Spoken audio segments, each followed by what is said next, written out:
नासिन ॾेई शहर में एजुकेशन सोसाइटी पारां लाइब्रेरी न हुजण खिलाफ़ प्रेस क्लब अॻियां एहतिजाजी मुज़ाहिरो कयो वियो। उन ई हवाले सां वीडियो लिंक ते मौजूद आहे महबूब अली खोसो। जी महबूब। जी बिल्कुल, असीं हिन वक्त मौजूद आहियूं ॾई शहर में, जिथे ॾई प्रेस क्लब अॻियां ॾई एजुकेशन सोसाइटी तरफ़ां एहतिजाजी मुज़ाहिरो कयो वियो आहे। अचो त हिननि सां ॻाल्हायूं, हिननि जो छा चवणु आहे। असीं मुसलसल 5 महीननि खां जदोजहद कंदा अचूं पिया। ॾई शहर खे लाइब्रेरी ॾियो ऐं असां जेका ॾई एजुकेशन सोसाइटी हिकिड़ी नंढड़ी तंज़ीम ठाही आहे, उहो असांजो फ़क़ति जेको मंसूर आहे त ॾई शहर खे तइलीम ॾियो। आला अख़्तरनि खां मुतालबो था करियूं त जल्द खां जल्द लाइब्रेरी क़ाइमु कयो वञे।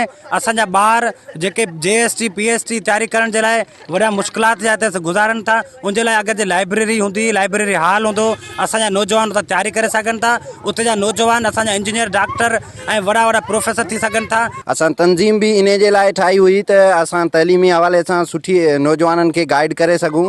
उन हवाले सां असांखे ॾई शहर में लाइब्रेरी मिलंदी त PST JST जूं हींअर आयूं आहिनि सीटूं, उन हवाले सां जेका तयारी कबी उहा बहितर रहंदी उन लाइब्रेरी में।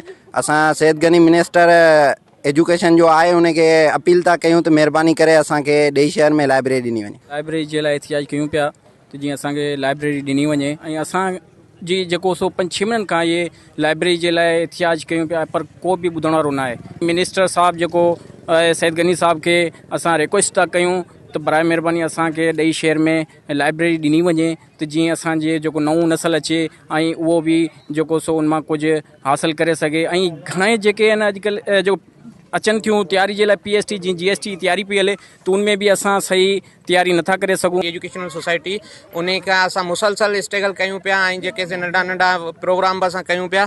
ऐं असांजो मंशूर इहो आहे, जीअं हींअर टेस्टूं आयूं आहिनि या मुख़्तलिफ़ टाइमनि मुख़्तलिफ़ वक़्तनि ते मुख़्तलिफ़ शोबनि में टेस्टूं अचनि थियूं, त उन्हनि जी तयारी लाइ कुझु कोन्हे। या हिते जे आवाम या जेके मुंहिंजे ख़्याल में 10-15 हज़ार आवाम आहे, उन्हनि जे मुस्तक़बिल लाइ, उन्हनि जे औलाद जे लाइ का लाइब्रेरी वग़ैरह कोन्हे। उन जे करे असां इहा स्ट्रगल कयूं पिया। तव्हां ॾई एजुकेशन सोसाइटी वारनि जूं ॻाल्हियूं ॿुधियूं। हिननि जो चवणु आहे त असां 5 महीननि खां लाइब्रेरी लाइ जिदोजहद करे रहिया आहियूं, पर कंहिं आला अमलदार ऐं सिंध सरकार इन ॻाल्हि जो नोटिस न आहे वरितो।